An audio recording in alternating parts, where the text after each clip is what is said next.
He lives in Indianapolis, Indiana. He served with the Marine Corps from 1952 to 1973.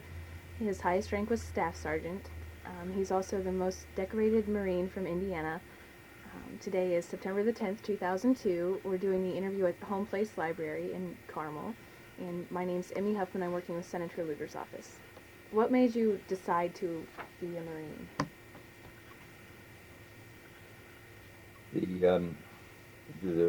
To be the honest story about this, I had wanted to join the Navy since there was Navy tradition in my family, and it seemed like everybody in my neighborhood was joining the Navy. I went down to recruiters in 1951 to enlist, and they found out, the Navy recruiters found out I had a minor juvenile record. And when I say a minor juvenile record, what I did as a kid to get in trouble was absolutely Sunday school stuff compared to what goes on in this day and age. But in any event, make a long story short, because of some trespassing type of things, since I was born and raised near a railroad, and that was why I got in trouble with the juvenile authorities, the Navy refused to take me. So I thought my military service days were over. Mm-hmm. The February of 1952, however, I, along with some friends, went to see a movie, John Wayne, John Agar, Forrest Tucker, Sands of Iwo Jima. Mm-hmm. And lo and behold, Marine Corps Recruiting Service had a great big display booth set up down in the lobby of the Indiana Theater where this movie was taking place at. And so I went over there and I nosed around the table and so forth, which is obviously the intent of what that table was there for. They had the weapons from World War II, and also Korean weapons were essentially the same as far as American arms were concerned, but they had enemy weapons, both Japanese and Korean. Recruiter got his hands on me and blah, blah, blah. I told him, I said, about the Navy, what the Navy did. He says, I'm sure that we could take care of it. Went home that night, and I told my mom and dad, I said, I joined the Marine Corps. So there's how I ended up in the Marine Corps. What'd your parents think of you joining? Dad was elated. My mom couldn't believe it. But I guess they finally caught on after 20 years. Where did you go to boot camp at? Parris Island, South Carolina. What were your first impressions when you got down there at Parris Island? My God, what have I done? What did you think of boot camp? Scared out of my wits. Then I got to the point where I could withstand the yelling and some of the physical abuse, and I just didn't want to mess up. I've seen too many of the other guys getting set by the wayside, either sent back to start over again or kicked out completely. And I just focused all my thinking on keeping one foot in front of the other so that I wouldn't get sent back or kicked out. What were some of the toughest parts of boot camp? Physical conditioning was tremendous. Had to climb ropes, which I was never very good at, but I learned to be better when I was down there. Then marching. I think the youth of my generation was in many respects better off than the youth of today, because we didn't have transportation to take us everywhere, and we did a lot of walking. Mm-hmm. I think that helped us tremendously as far as our physical conditioning was concerned. But it was just the marching, and mostly that was exhausting. Mm-hmm. How proud were you to graduate from boot camp? Oh, well, you know, the day before I was a puke civilian invading my drill instructor's territory, and the next day, the day of graduation, he says, "Congratulations, Marine." Well, I was bursting with pride because he called me Marine for the first time instead of a lot of other names that he'd called me prior to that. Right. Where did you go after boot camp? My first duty station was Marine Barracks Naval Mine Depot, Yorktown, Virginia. I was being aged. And what I mean by being aged is I was 17 years old, and they could not legally send me to combat. Right. Supposed to have been 18 and a half, but they would start heading you towards staging in California at age 18. And when I reported aboard at Yorktown, Virginia, and essentially our job there was glorified night watchman for the Navy. They had some nuclear weapons there that we weren't supposed to know about, but naturally everybody knew about it.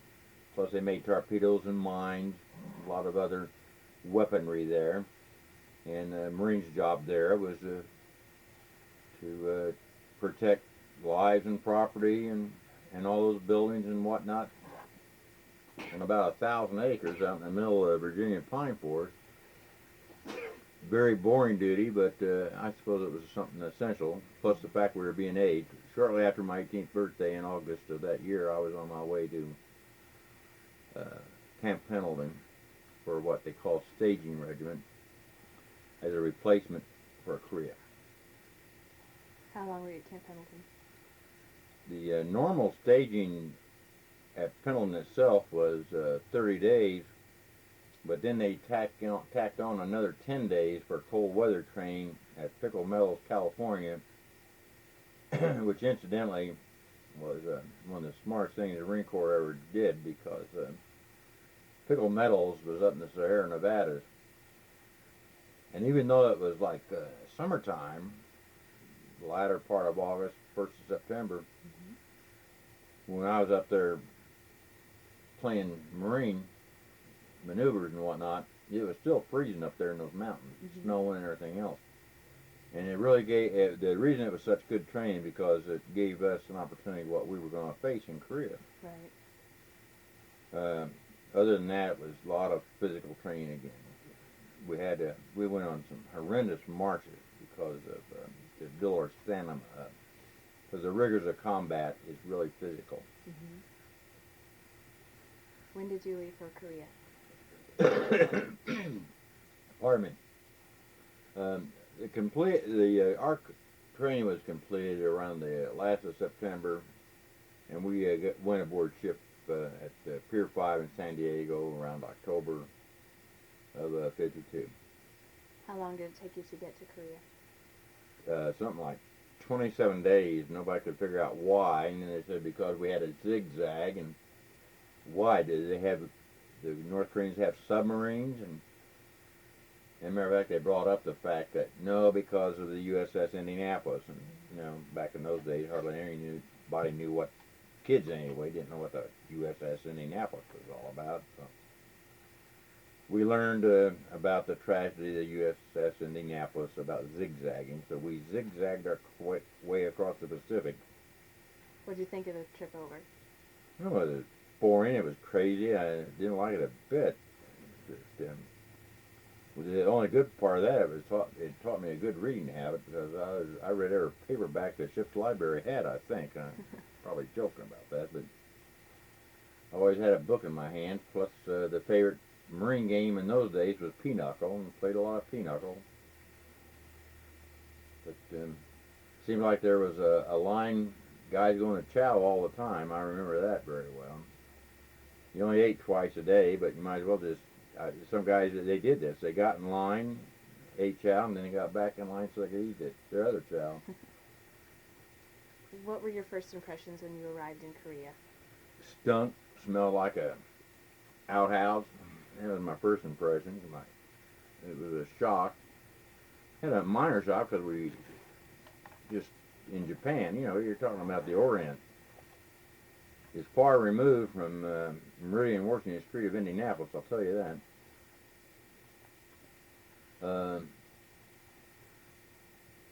The biggest shock was the smell.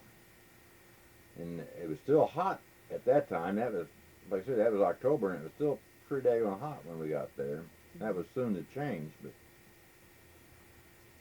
but in a mountainous country, and seeing the people, it was abject poverty, and it was a different culture and everything else, and so for a 18-year-old kid, it was fascinating to me. But I'm glad I was an American, put it that way. How long until you were assigned to your unit over there? Well, that was immediate. Really? That we went in at Incheon, not during the initial landing. September 50, obviously, but that was just a port of entry by that time. Mm-hmm. And they had administrative offices in different buildings and whatnot in Incheon set up. And I had a machine gun MOS, so it was obviously I was going to go to a machine gun unit somewhere, and they assigned me to 1st Battalion, 1st Marines as in weapons company as a ammo carrier to start with. You had to go up through the ranks in the machine gun section. Mm-hmm. And the old water-cooled 30, by the way, was the type of machine gun that had a water jacket on it. You probably see them in movies or something, but I always thought it was appropriate because the date of my weapon was 1917. Mm-hmm. From the time I got there, we was like fighting World War I all over again, because the days of maneuvering battles was over with. We were dug across the main line of resistance, MLR, a little above the 30th parallel from East Coast to West Coast. Mm-hmm. And we were playing trench warfare again. What did you think of that? Well, you know, I was scared out of my mind, but it was a big adventure. Mm-hmm. At 18 years old, the old salts would tell you some horror stories, and luckily, my job, I did not call for me to go out on patrol because I was in a fixed firing position, and they had weapons platoons at that time in the Marine Corps infantry units.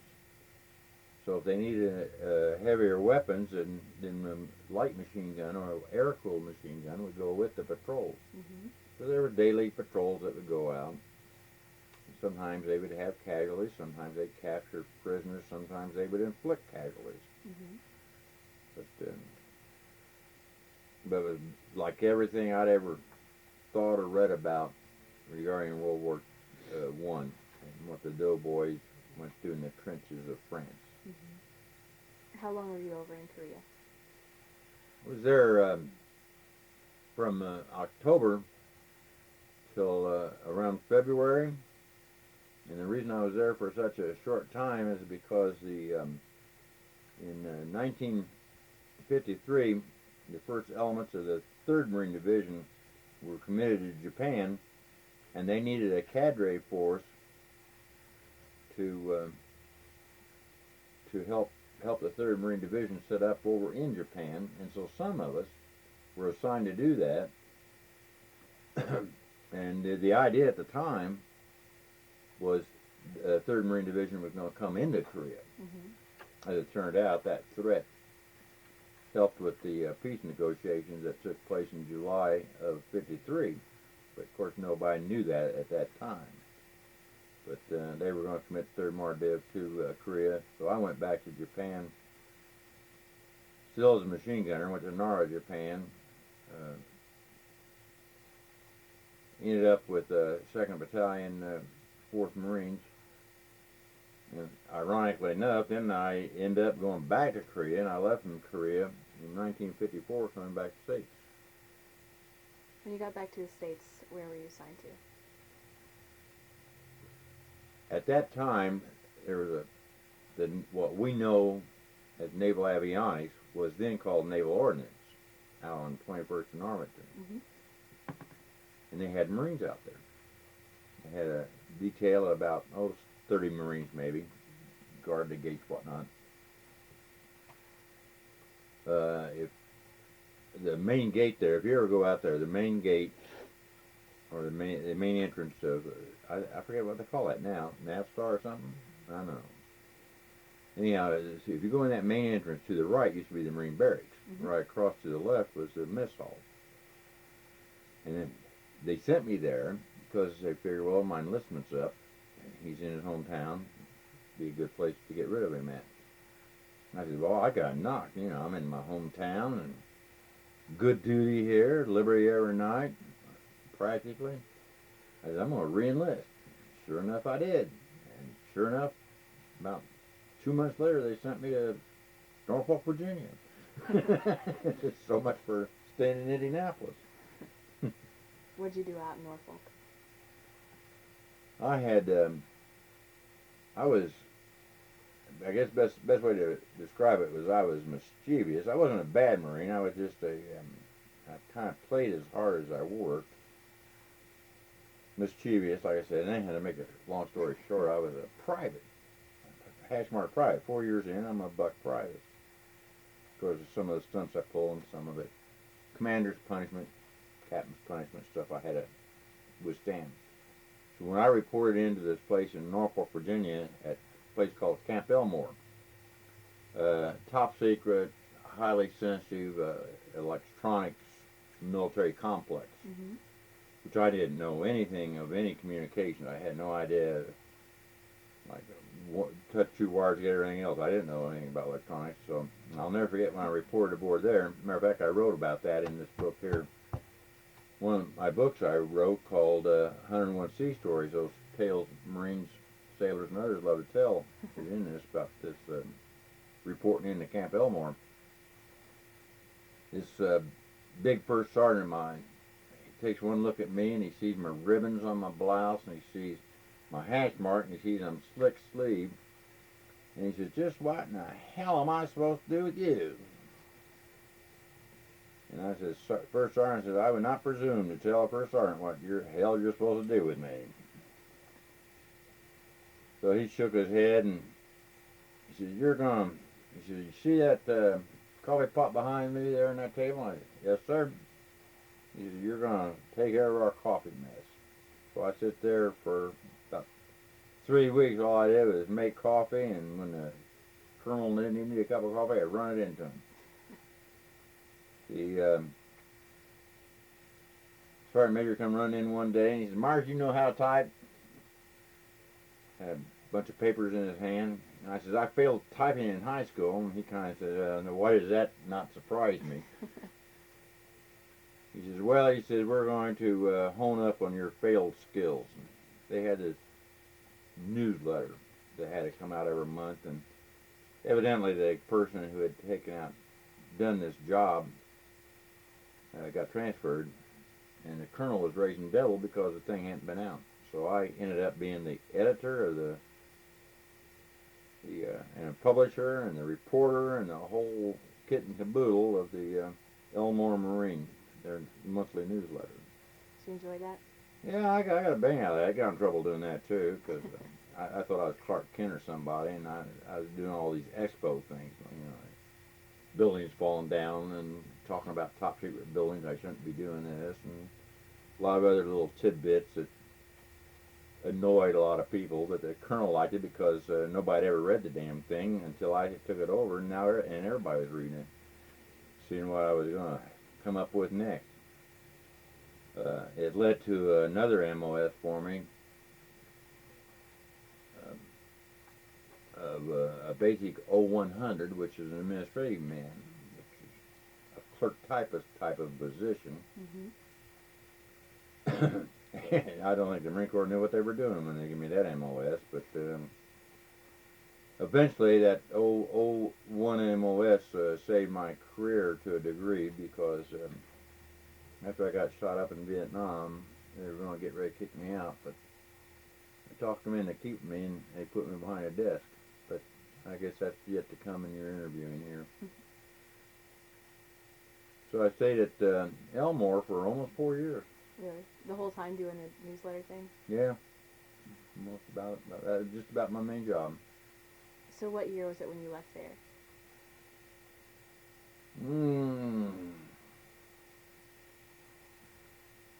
Trying to get myself oriented. I left Indianapolis.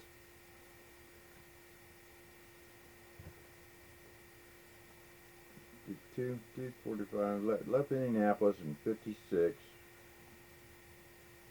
1956. Went to Virginia in 56, obviously. 6, 7, 8, 9, 10. I must have been a little longer than that, because I don't think I think it was about 1961. And lo and behold, got back up here in Indianapolis.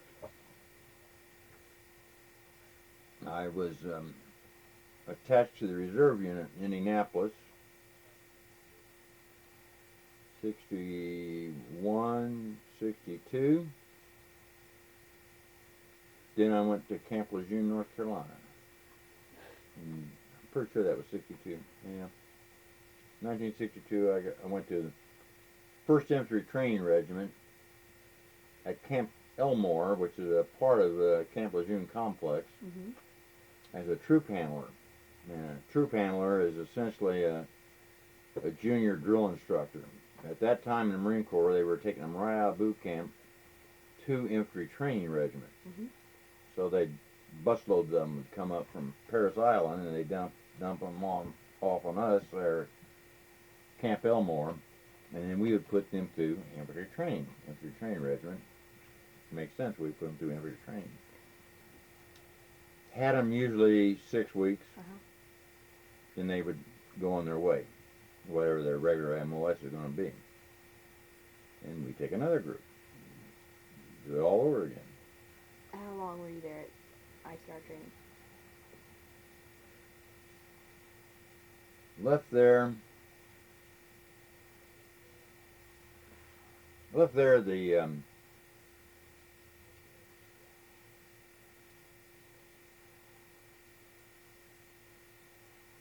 about the first no the I know where I was 60. Okay. I left there the fall of 64. No, that's not right. Fall of 65. But I remember spending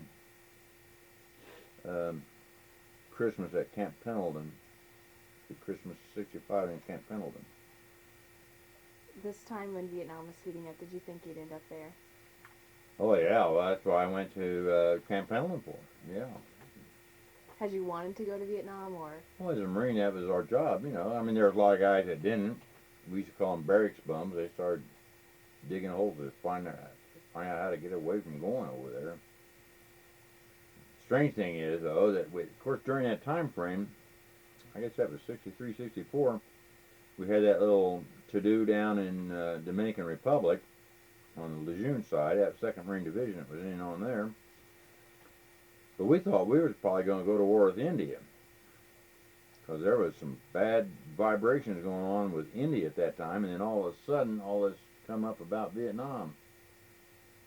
It just seemed like it just happened overnight, practically. I guess it's been going on for a long time, because we had the advisors over there, obviously, but next thing you know, that Vietnam was on everybody's mind. My original assignment was to reenact a Marine Corps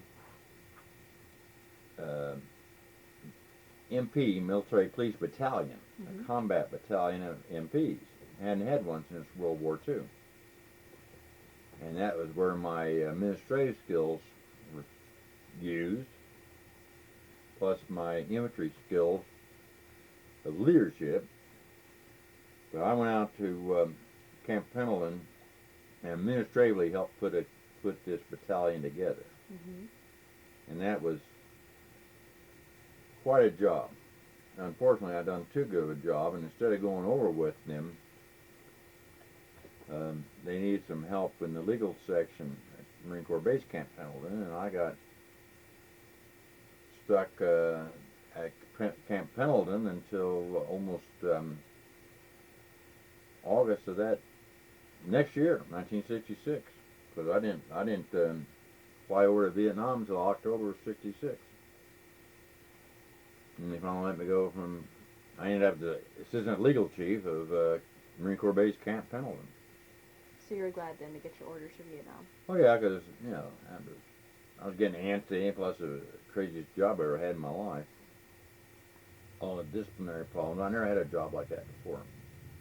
I was usually the one in trouble disciplinary-wise. I wasn't used to dealing with other guys. When you flew over to Vietnam, what were some of your thoughts on the flight over?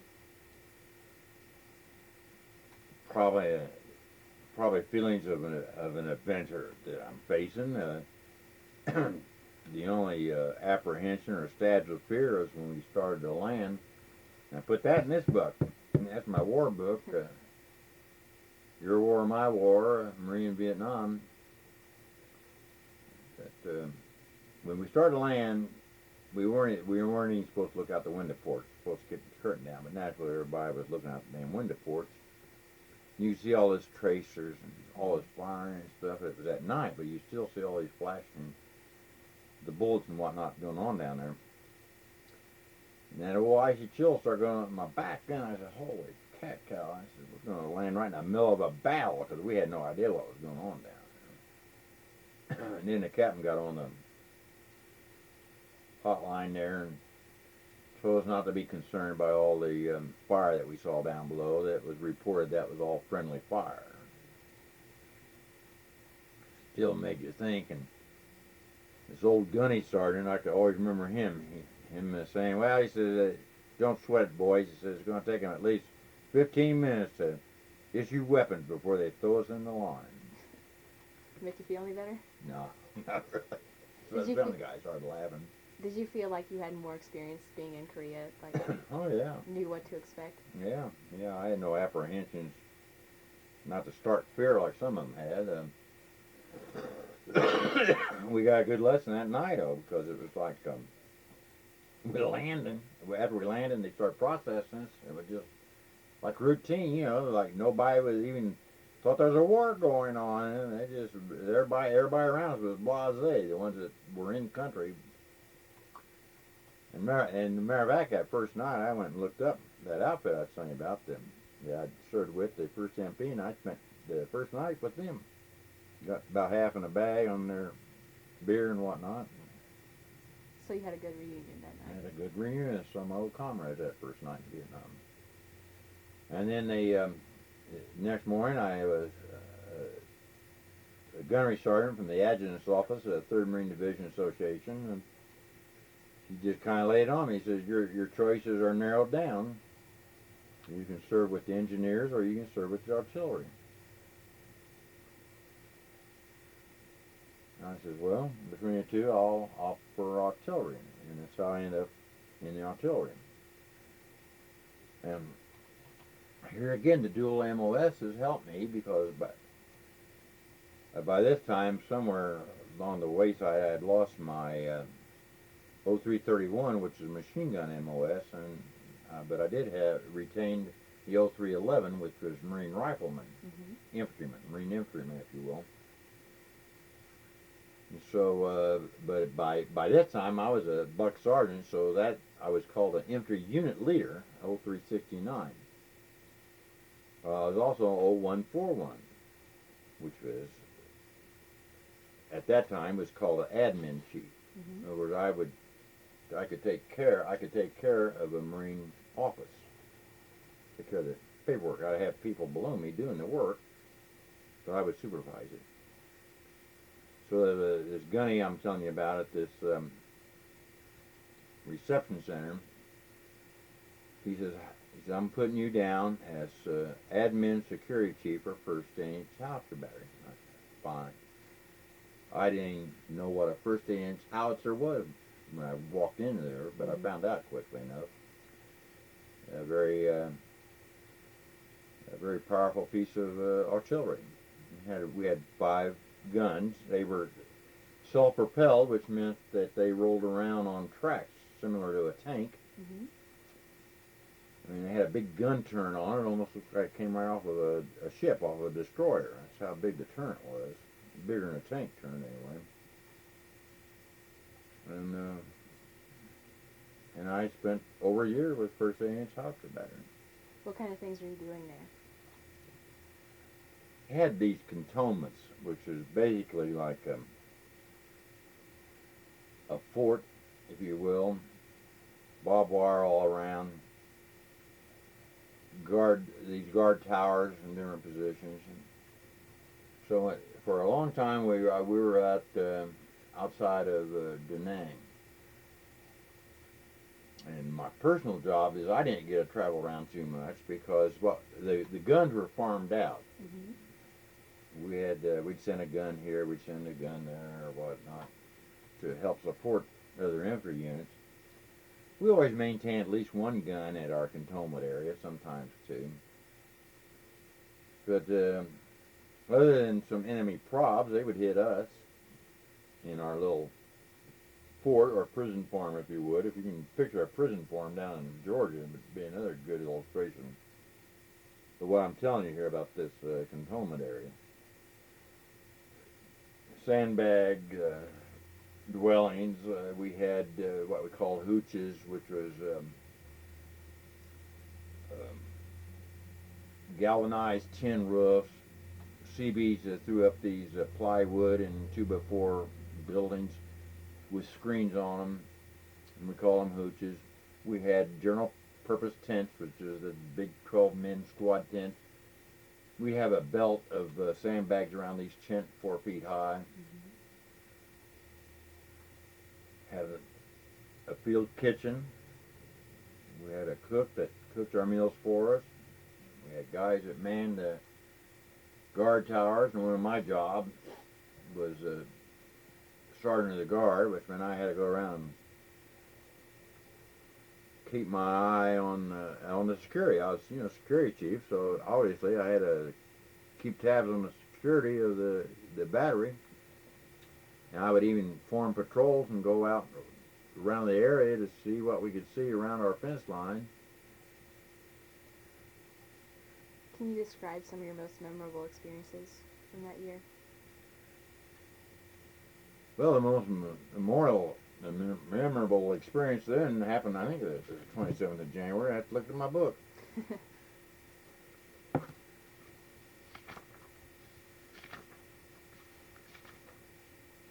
21st January. 21st January, 1967. I had the sergeant of guard job, and I'm walking around this perimeter. We had sentries all around the perimeter, plus we had these guard towers I was telling you about. And I saw this one sentry along this one fence line, and I stopped and I talked to him. I was just getting ready to send him on his way. Now the corner of my eye. Now it was nighttime, but we had this bright moon, so I was able to see the movement of an object.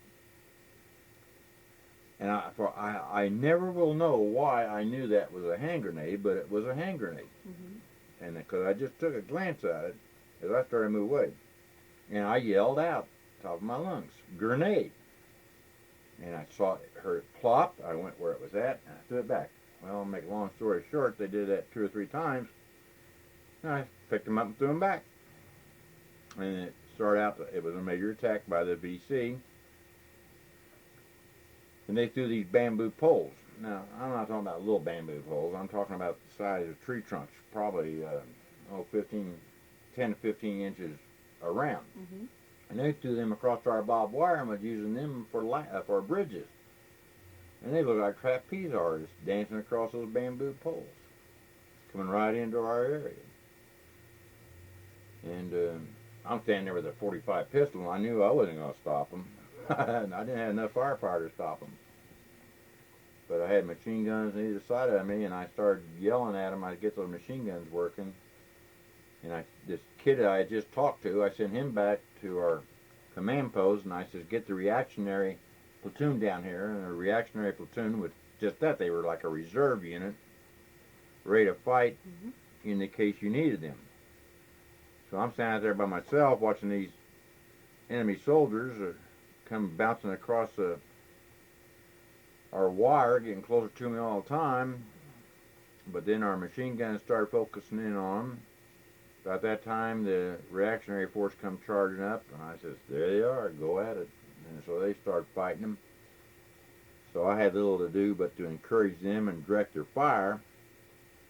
But the enemy suffered terribly that night because nobody got completely inside our wire. A lot of them got inside the wire okay, but down in when I say barbed wire, I'm talking about a 40-foot depth. We'd have strings of barbed wire for a good 40 foot. Mm-hmm. So it took them a while to get through there, but they ended up, a lot of them ended up in the middle of that thing because they were shot dead.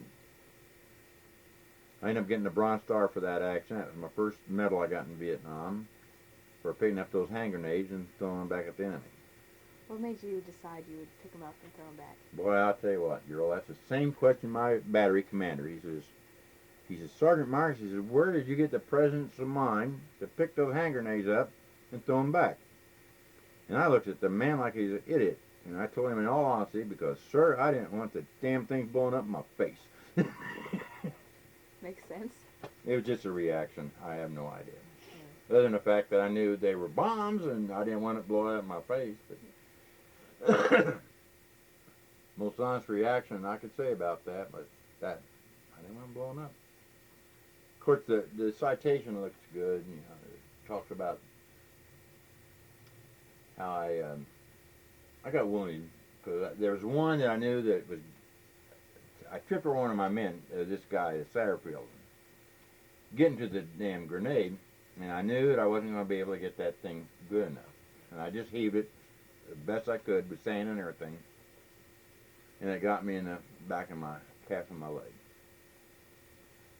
So the citation talked about me covering my man with my body and all this stuff. Well, I tripped over the idiot. So that's how heroes are made, see? You got somebody out there. That's funny. Okay. How you doing? All right, how are you? Do you have any other especially memorable experiences from that first assignment in Vietnam? Well, on the road march up to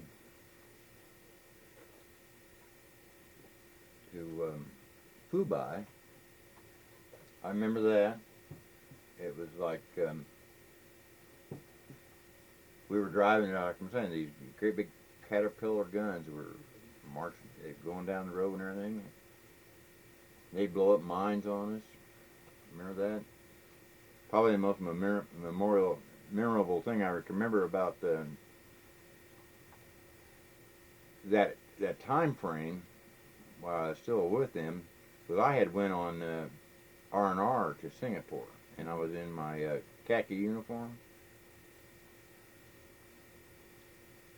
And so when I didn't know they were moving, so when I come back, I went back to the old place, and there was somebody else in there. I said, "Well, where's my outfit?" He says, "They're on their way to Phu Bai." I said, "Well, that's nice to know." So instead of having a weapon or a combat uniform to wear or anything else, I'm out there searching for my unit in my khaki uniform. Mm-hmm.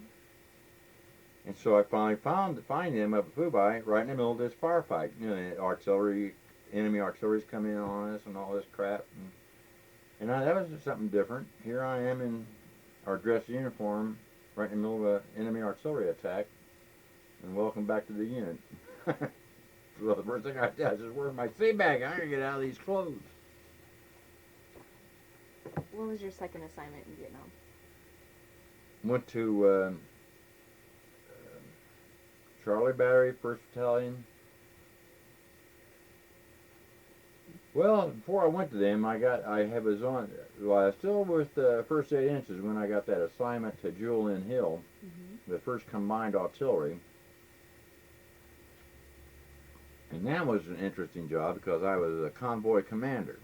And essentially what that was is I was the sergeant in charge of 5, 6, 7 trucks, however many trucks we had at the time, rolling stock, to go from point A to point B, bringing supplies back and forth.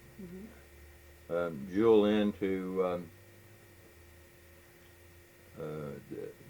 the Dong Ha supply point, 20, 25, 26 miles maybe. A lot of interesting things happening on that 26 miles of that road.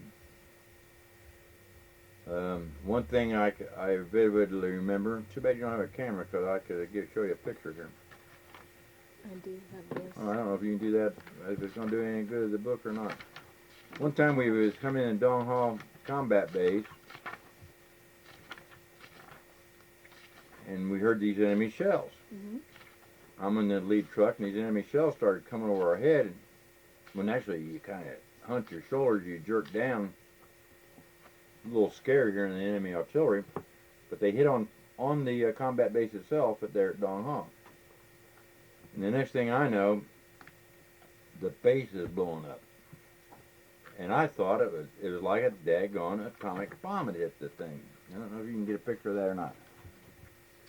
But you can see that atomic bomb looking. Here, show that to the camera.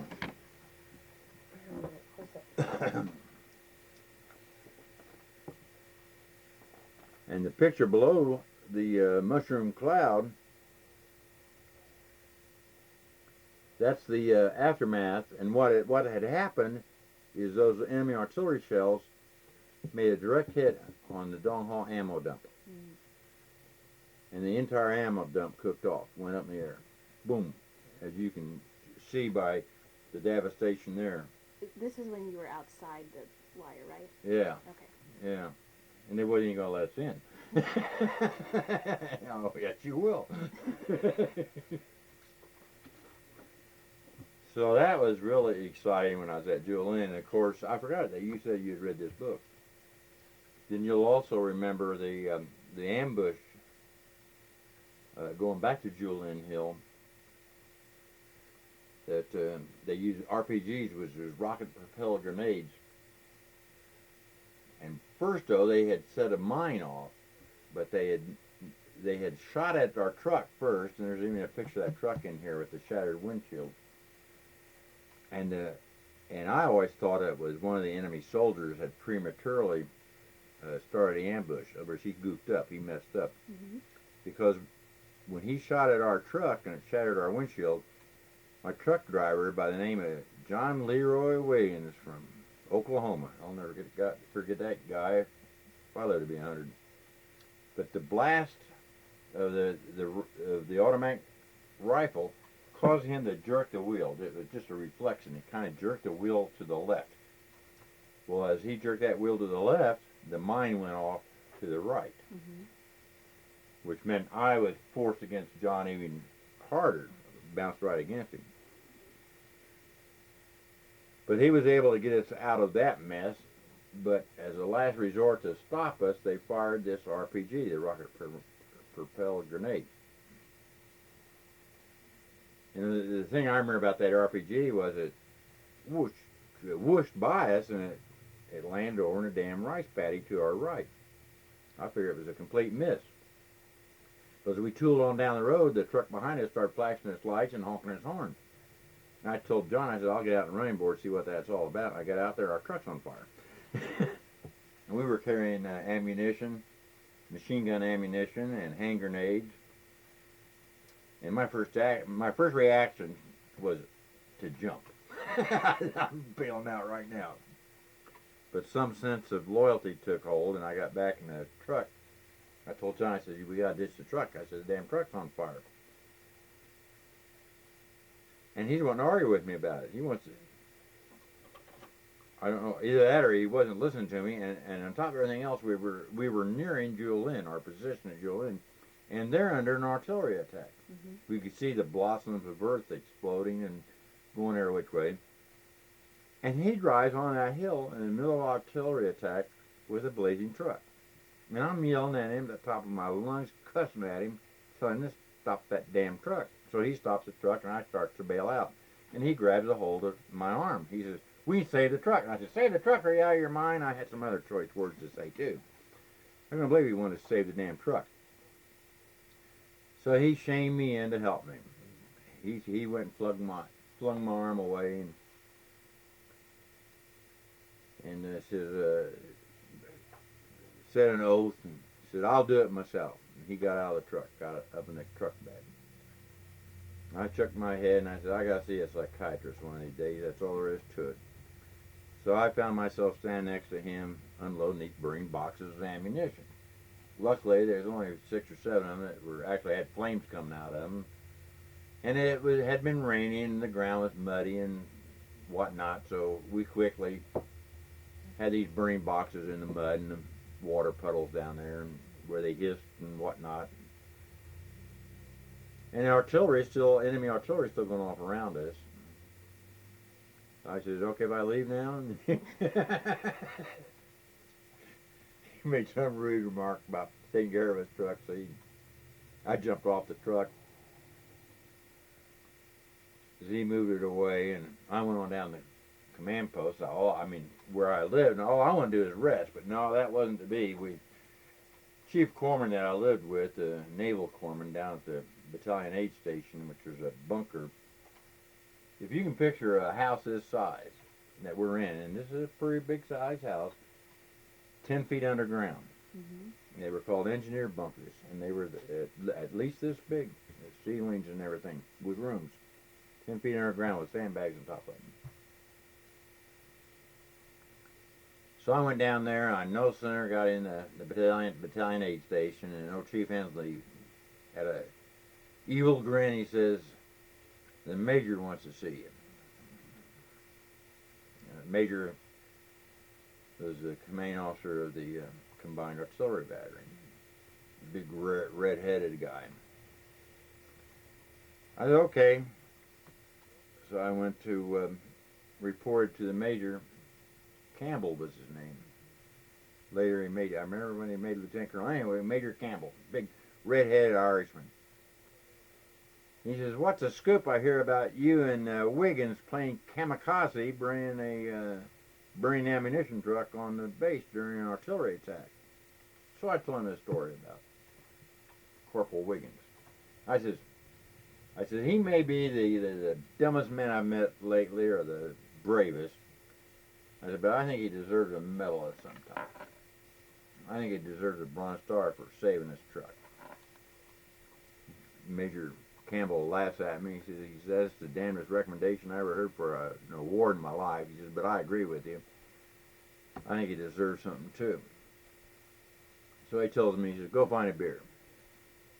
He dismissed me. Now I'm starting to walk out of the place. And he says, "By the way," he says, "you're asking me to cite Wiggins for an award, and you stuck with him all the way.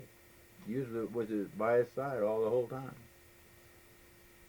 And I looked at Major Campbell and I said, "Sir, it's no great credit to the United States Marine Corps that one of their sergeants is stupider and dumber than his men." I walked out. Oh, Major Campbell laughing his butt off. He thought that was funny. But he ended up putting me in for the Bronze Star. The citation on the Bronze Star mentions that truck, but supposedly for my other work that I'd done too. But where did you go next? Well, I was still at Jewel Inn. The only other funny thing that happened at Jewel Inn is November the 10th of every year is the Marine Corps birthday, anniversary of the founding of the Marine Corps in 1775. Somehow, usually when time permits it, you can have a ceremony, cake cutting. They have big cake, and you get special food and all this. And somehow Major Campbell found out that his command had got left out of all the goodies. Mm-hmm. And boy, he just raised devil. He wanted turkey, and he wanted mashed taters and all this good stuff, and he wanted a cake.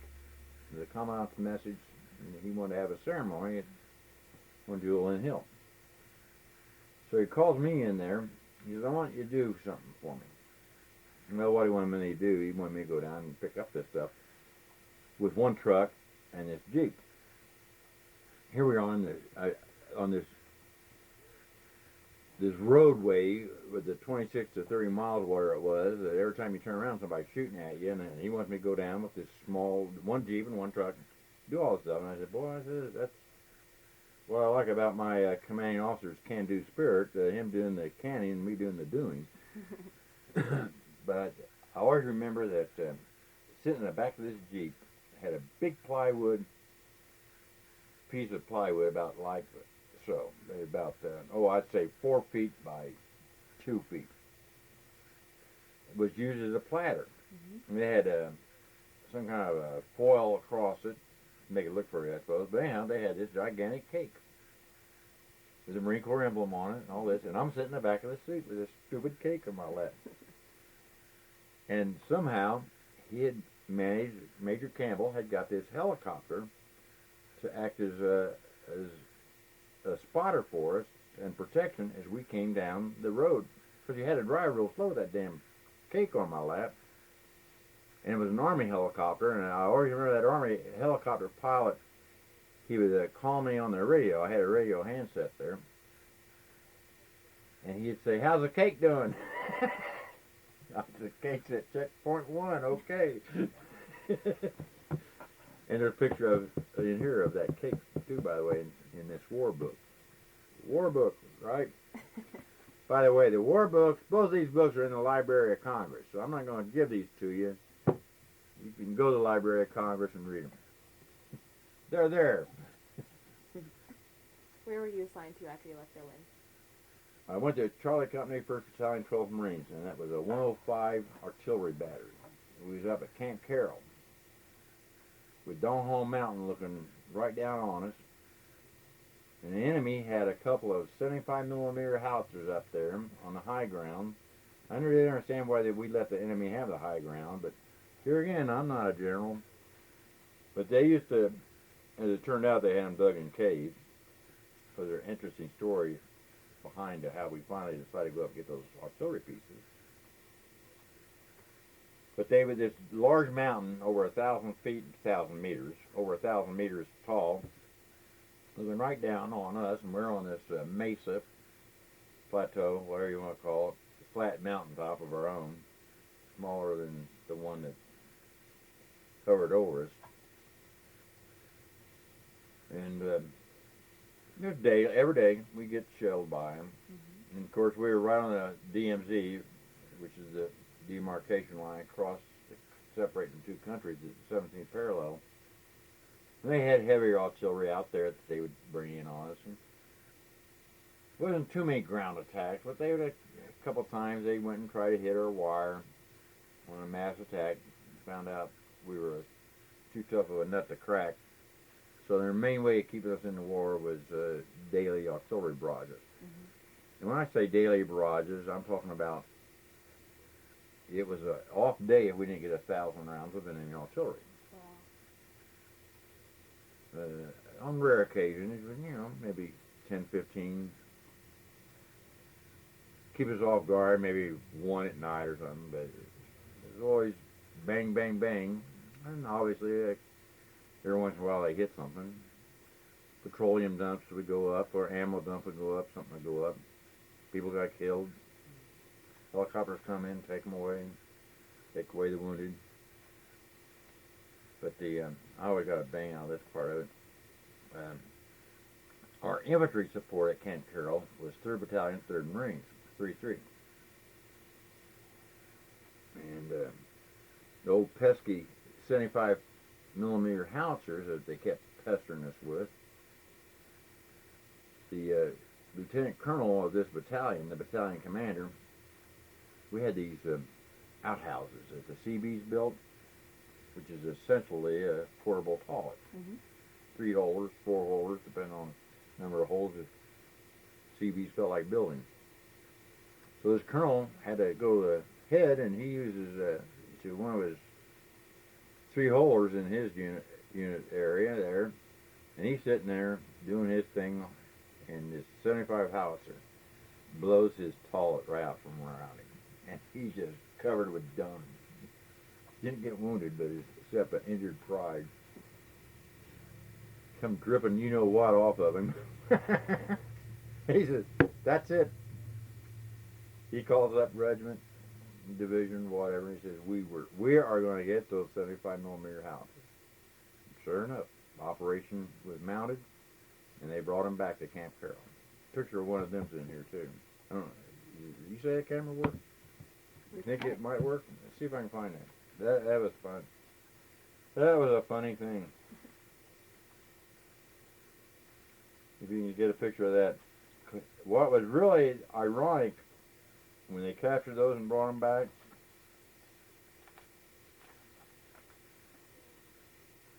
was they were made in America. And it was felt like that those there it is.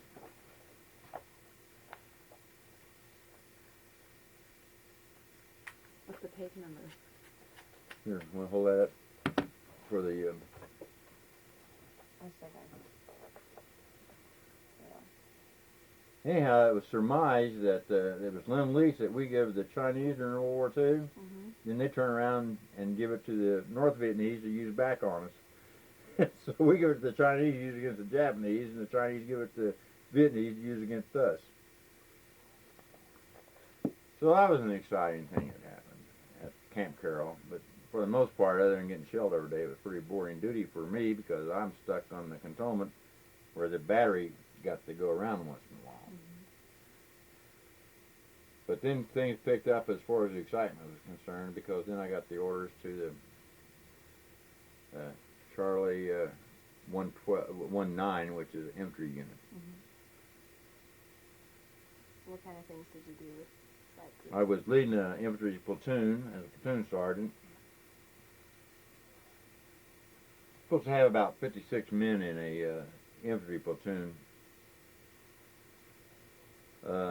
3 squads, 12 men each. Squad leaders per each squad. Supposed to have some Grenadiers, which is the blooper, the M47 rocket launchers. Supposed to have a couple of corpsmen, attached machine gun squad. So upwards of 56 men in a normal Marine infantry platoon. Platoon leader, platoon sergeant. Platoon leaders, second lieutenants always. We were always under restraint. I was lucky if I could get 36 men. Mm-hmm. And, you know, the job of the Marine infantry was to go out and hump the hills and the mountains and the jungles and the valleys and whatnot, seek out the enemy and destroy the enemy.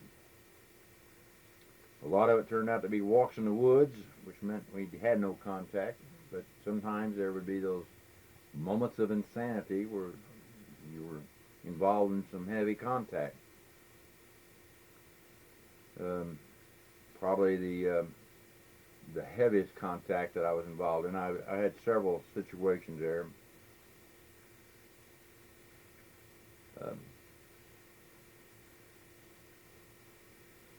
That'd be a good time for me to tell you about the Mary. If you want, is it focused? I can tell my story by this. Why don't I just go through those? I pretty well told you about those bronze stars, but I got both of my silver stars.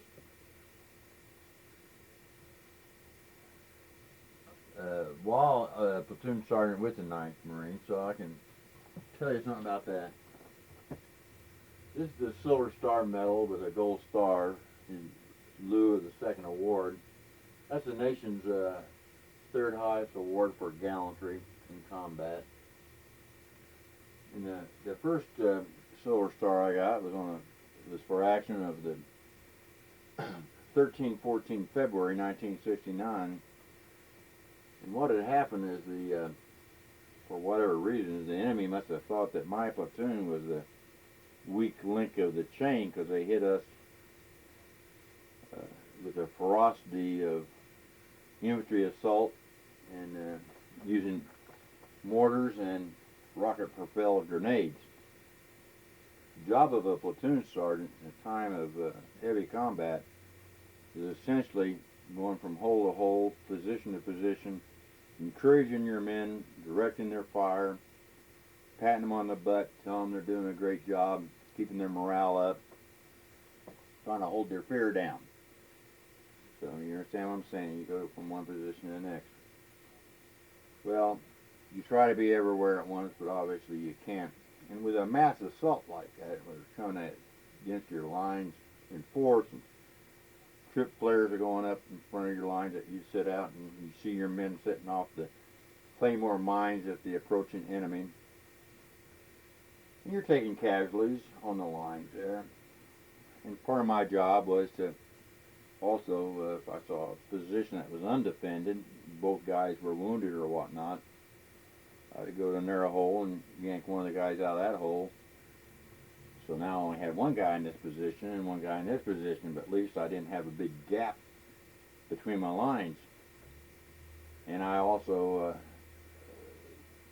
you can call it hard, being a hard-hearted or whatever you want to call it, but it's just a fact of life in the combat environment that I had told my men I don't ever want to see them treating one of their buddies that was wounded during an attack.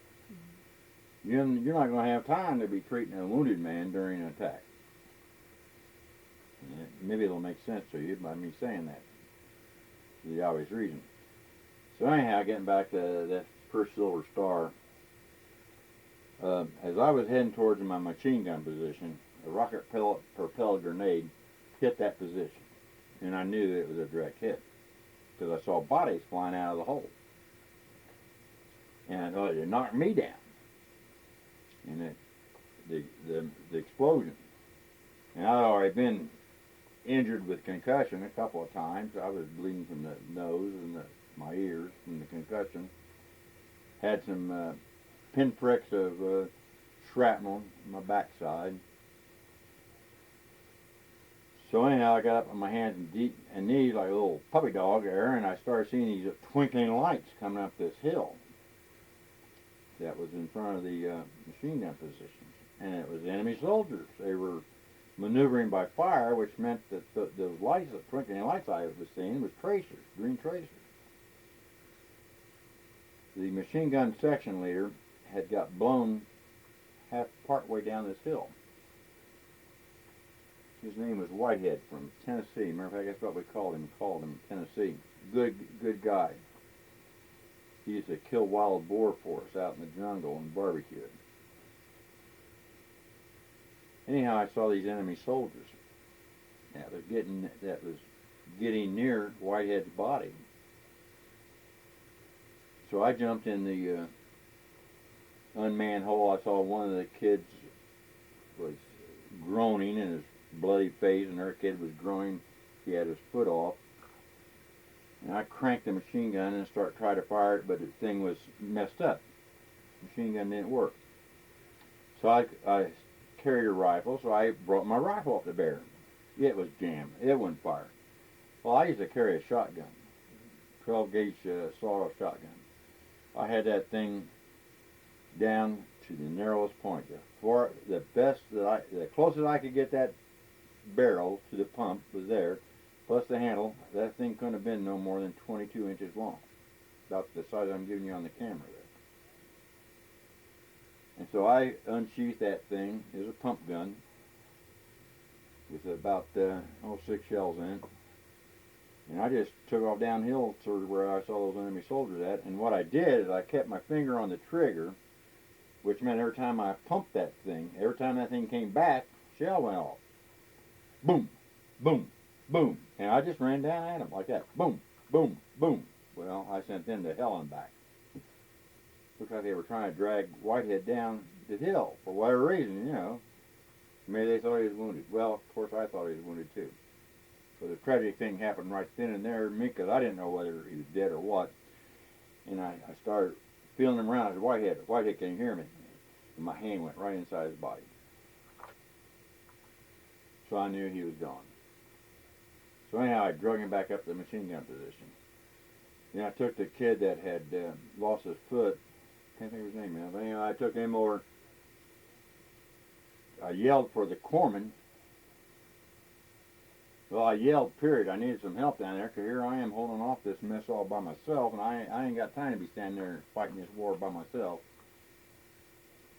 And one of my squad leaders by the name of Jack Reynolds from Pennsylvania, who now works for the federal government in the education department, who lives in Maryland. But anyway, Jack and Whitehead was real good buddies. And Jack had come running up, and when he saw Whitehead laying there, I thought he was going to lose it. And I depended upon Reynolds so much. Excellent. He was just a great squad leader. I think he was 21. He just turned 21. One of the older guys in my platoon, as a matter of fact. My platoon leader was only 21. And I said, Jack, I need you. I said, don't crack up on me now, boy. So, you know, something took hold of Jack, and he was able to regain his composure. And then another fella come running up. So him and this other fella covered a position. Of course, with my shotgun action, pretty well, and those bodies probably hitting out the bottom of that hill, I think that had a tendency to slow them down, the enemy down, because I don't recall any more winking lights coming up that hill that night. So I carried this kid over to the corpsman who had set up an aid station out in the center of the area there. And Doc Burris was a good guy. I always loved that guy. He ended up being a real doctor, but unfortunately I heard that later years that post-stress, the emotional disturbance that goes through your mind sometimes, it really messed him up. I don't know if he was so unassuming other than being a good corpsman when he was with us. I can't see him getting into drink, but somebody said got into drink. But anyway, Doc Burris was an eyeglass wearing type of sailor, and I saw one of his lenses broke and asked him what happened. He says he was right practically next to a mortar that went off, but he had blood on him from being wounded, but he was taking care of the other wounded guys. I found out, I asked him, I said, how many we got hurt? I had about 12 wounded and 3 or 4 dead. And we broke the attack that night and killed a lot of enemy, killed about 45 of the enemy as they tried to hit our lines. And later on, I got that first Silver Star medal for that action that night. More for probably single-handedly fighting off the enemy with that shotgun than anything. Second Silver Star was same operation, Operation Dewey Canyon, on the 22nd of February 1969, which is my last day of combat, by the way. I was in charge of a water detail. I was down in this creek bed with Alpha Company, commanded by a First Lieutenant by the name of Wes Fox, who eventually got the Medal of Honor that day, by the way. Even though him and I are somewhat at odds about the various action that took place down that creek bed, since he was nowhere near where I was at. But the enemy started hitting us with machine gun fire and mortar fire, and I got seriously injured. Mortar went off, probably less than 10 feet from where I was standing. Got me shrapnel went right in my left eye, and got me a shrapnel on my face a little. As I found out later, I had a piece of shrapnel right through my kneecap. My radio operator, who happened to be from Bloomington, Indiana, Rob Fish, started screaming. He was laying behind me. I told him, I joked with him just a few minutes before. I said, get behind, when the first mortars came in, I said, get behind me, I said, I don't want to hump that radio. I don't want to carry that radio, so I don't want you getting wounded. Well, it worked. Because the shell got me, but it didn't get him. But anyhow, old Rob was screaming, and I'm saying, I thought he was hurt. And I can't hardly see it. I got blood. It hurt like hell here. Can you imagine your hot metal going in your eye and your body fluids cooling off that hot metal? So definitely had my attention. And I was finally able to scrub some of the blood out of my right eye. And I turned around and I said, where are you hurt at, Rob? Where are you hurt at, Fish? He said, it's you, Sergeant Myers. It's you. You're hurt bad. And I said, well, shut up. I don't want to hear about it. And I tried to stand up. And my knee buckled, and I went right back down. And then I looked down, and I realized I had a piece of metal sticking out of my leg. When I was leaning against this river bank, what I did, leaning like this, and this piece of metal went in here and went out there. It was sticking right through my kneecap, just about like I'm showing you there. Like my fingers were the piece of metal. It was like you put a nail in a screen door. My kneecap was locked. So I started yelling for the corpsman. And Doc Burris come running up, good old Doc Burris. I says, get that thing out. And he touches the damn thing, and it was still hot. He burns his damn finger on a piece of metal, and he reaches over with his helmet and his cream, and he pours water on it to cool the metal off. And I said, why didn't that burn? Why don't I feel that burning me? He says, oh, you're in shock probably. I said, oh, that's good to know. I'm in shock. I said, well, you got to get that out of there. He says, I can't get that out of there. He said, you need a major operation to get that piece of metal out of there. I said, Doc, he says, I don't know how you're going to do it, but you're going to put me on my feet. I've got to get on my feet. Well, one thing about Doc Burris, he was easily intimidated by higher authority, and he started wiggling that piece of metal on top. Well, when he started wiggling that piece of metal, he got my attention. I mean, I felt that damn thing then. So I'm gripping, had this black shale sand like it was the river bottom, and I'm gripping this handful of this stuff because the pain was intense. I'm just about ready to admit to him that I don't have what it takes because I can't take it anymore. I'm not telling him, boy, I don't know. I may be a Marine, but I can't take much more than that. About that time, the top piece of it snaps off. And the configuration of that metal, if you can figure out, it was thin in the middle. Can you see that? And thick on the ends. And that's what they had done right here, where it had been thin in the middle. When he wiggled it back and forth, it snapped, and he brought it out. Still had a piece sticking out the bottom. He takes it out and he looks at it. He says, "See if you can stand up." So him and Rob, they grab a hold of me and get me on my feet. And sure enough, I was able to put my leg out straight. And I shook them off to see if I could stand by myself. Yeah, I could stand by myself. So I told Doc, I said, "Go ahead and you have everything you do to mess with me. Go away." So old Doc Burris, he takes off and doing his thing, being a good corpsman like he is. And I get out in the middle of the scream and start.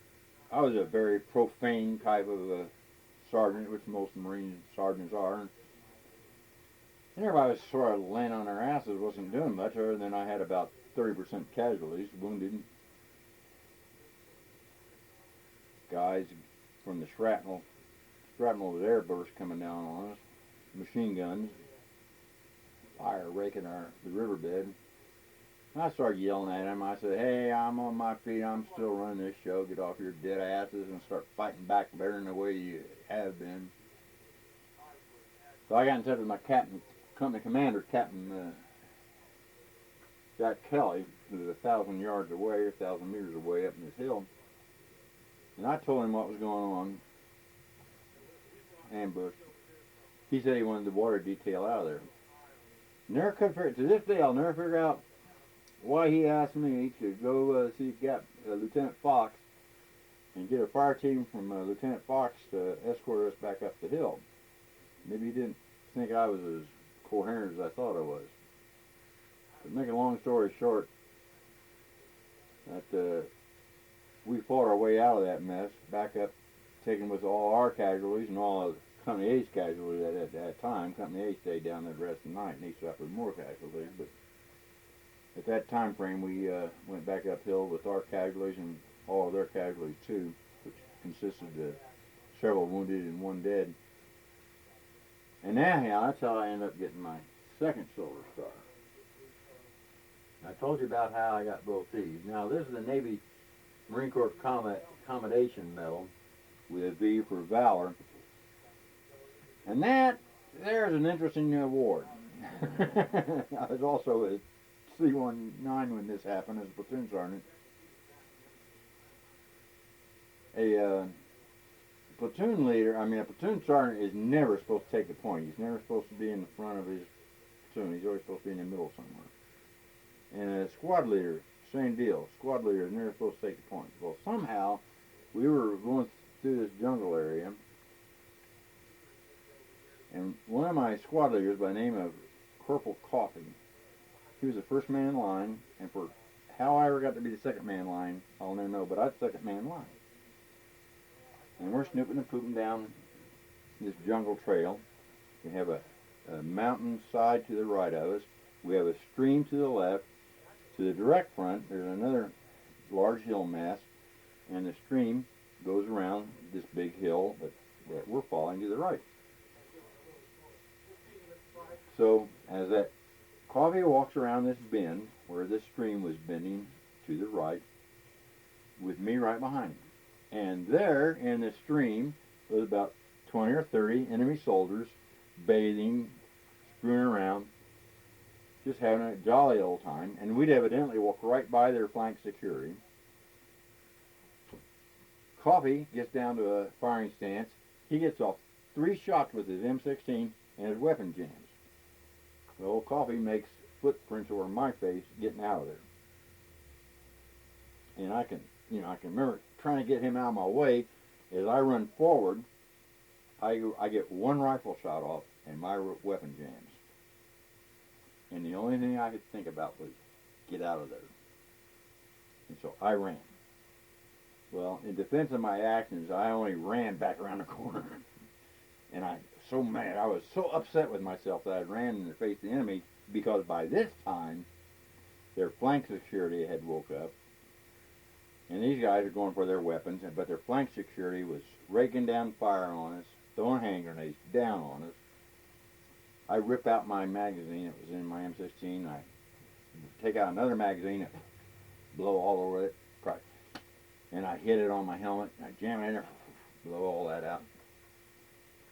And I saw one of my men on the left. He was wounded by the name of Lieutenant.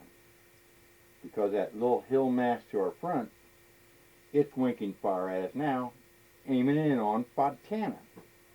And I felt really responsible for his actions since I ran to face the enemy. And so, like an idiot, I just stood up and I started walking towards that hill line, firing my M16. But what that did do, it kept the enemy's heads down enough for two other guys to run up and get Fontana and drag him away. And so that's how I ended up. It was kind of a medal for being a coward. Now, my lieutenant said he's not that. He said, you live to survive fighting every day, and that's what counts. But I didn't get wounded that day for once, but that's a Navy Marine Corps Commendation, and that's the story of why I got that. Now, that one right here is a Purple Heart with 4 gold stars. And that's tells a story in its own right of knowing about the Purple Heart. That means I've been wounded 5 separate times in combat. Had the incident with the hand grenade that I told you about. Well, I forget, you can't remember them all. I got another one. I know for one for sure because I got hit shrapnel right in the butt. Okay, I got them now. I got shrapnel in the butt. Then the one was there when I got the messed up on the 13th, 14th of February. Our morale was down after we woke up on Valentine's Day, the 14th. Everybody's morale down because we had a lot of cattle and everything else. And we had this kid we called Mr. Magoo. And he says, I just happen to think, today's Valentine's Day and everybody's got their hearts. And he was talking about Purple Hearts. And it cracked, but it worked. The stupid remark cracked everybody up when he said we all got our hearts. Because 9% of my platoon got wounded. So that was where I also got shrapnel and a concussion there. But then I got the 2 Purple Hearts. I forgot about that. I got 2 Purple Hearts in one day. On that last action, when I got hit in the eye and everything.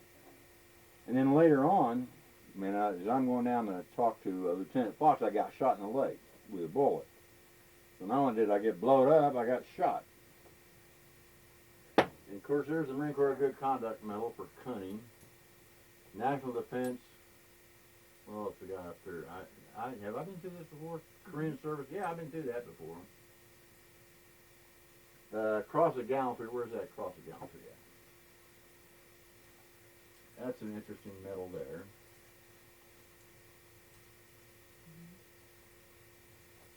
And this is a Medal of Military Merit. It was another interesting medal, and I'll tell you quickly about them. That one operation on the 20th of February 1969, Cross of Gallantry, we was start up this big hill, and boy, the enemy soldiers were really protecting that hill. And this one that had this black company platoon leader, he says he started, his entire platoon went down the flanks. Everybody got shot up. But he got far enough up there, he says, there's big artillery pieces up there. He says, they're defending these big artillery pieces. And there's some kind of a vehicle up here that's burning. You know, the burning vehicles, because we had air come in and napalm had got the vehicle as a prime mover to move artillery pieces. So anyhow, I ended up leading the final assault. Maybe you can take another picture. That was the largest artillery piece ever captured in Vietnam. Russian 122 millimeter howitzer. There were two of them. As you can see, that barrel sticks out about 20 yards or feet or something. Big hunk of Russian steel, that's for sure. So I got that Cross of Gallantry from the Vietnamese government, and it's a short citation. While serving as a platoon sergeant with Company C, 1st Battalion, 9th Marines, 3rd Marine Division, Fleet Marine Force, on 20 February 1969, Sergeant Donald F. Myers gallantly led the final assault platoon against two enemy 122 millimeter howitzers of the North Vietnamese Army in the Ashall Valley, Republic of Vietnam. The gallant courage displayed by this brave soldier resulted in the capture of the two enemy weapons. So that was the Cross of Gallantry. The Medal of Military Merit was another interesting award. My platoon had the dubious honor of going into Laos, just across the border, and we captured an enemy radio relay station. And what made that really interesting, it was only a caretaker force left behind to take care of the radio station. All the troops had left, and there were three females was running the radio station. So we ended up capturing three female soldiers. I'll tell you a cute story about that. We had to spend the night in the jungle that night. I had the responsibility of these three females. And I mean, you know, they didn't appeal to me at all, but American boys will be American boys, and they've been out in the jungle for a long time. You know what I'm saying? So I got thinking about this, and I said, well, I'm going to put 3 guards on the 3 females. So I put 3 guards to guard the 3 females. Thought about that a little later on. I said, I put 3 guards on the 3 guards guarding the 3 females. I got thinking about it a little longer. So I ended up the night, I had the 3 females in the middle. I put the whole platoon around them in a circle. That way I could keep my eye on the 3 females and my guys. So I assume the questionable virtue of our POWs was maintained. So we get back, this is a cute one as far as I'm concerned, because it shows you how phony some of these hero things are. We get us back to our main area, and he told us to lug out a bunch of equipment, which we did. The rest of it to destroy. And here's the good part about the order to destroy this radio station. They felt that a large force of enemy soldiers was in the area, plus we were in a country we weren't supposed to be in. So they said, tear up the radio station, destroy the radio station, but don't burn nothing. I said, okay. So I tell my troopers, same thing. I says, tear it up, limb for limb, but you can't burn nothing. Well, they didn't say a thing about blowing up things, so Whitehead was still alive at this time. He did some real good job blowing up some tunnels and stuff. But it always amazed me that when you tell an American teenage Marine that he can break something, he's good at it. They broke it. I knew they never used that radio station again because they tore it up pretty thoroughly. So anyhow, when I got back to carrying all this gear and everything, they had 3 generals there waiting for us, and one of them was a Vietnamese general by the name of Bayh. And it was right before Christmas. I ended up getting a good Christmas present because I got to go to Sydney, Australia on R&R. But and Colonel Bob Barrow was our regimental colonel. He ended up being a commandant of the Marine Corps, but Colonel Barrow says, when I said something to him, I says, Christmas came 2 days earlier this year. And I'm talking about all the enemy equipment and the POWs that we'd captured. And he says, yeah, and it looks like you had the help of 3 L's. I said, yeah, we did that. This General Van, the Vietnamese general, he turns to General Barrow, or Colonel Barrow. He says, could I give Sergeant Myers a medal? That's like a game. Well, yeah, if you want to give him a medal, give him a medal. He just happened to have one with him, see. So then, that's how I ended up getting that Medal of Military Merit. General Van was all excited about we'd done this thing. So he just wanted to give somebody a damn medal, and I looked like a good candidate. And I found out later that usually you had to be dead to get that medal, so I don't know, man. Maybe it was the only medal he had on him. But that's how I got the Medal of Military Merit. Well, I've already went to my last day of combat, so I'm going to put it back in your hands and let you figure out. When you look back over your time in the service, what does it mean to you to be a Marine and to be the most decorated Marine in Indiana? Well, once a Marine, always a Marine, and she knows that, and her mother and my wife definitely knows it.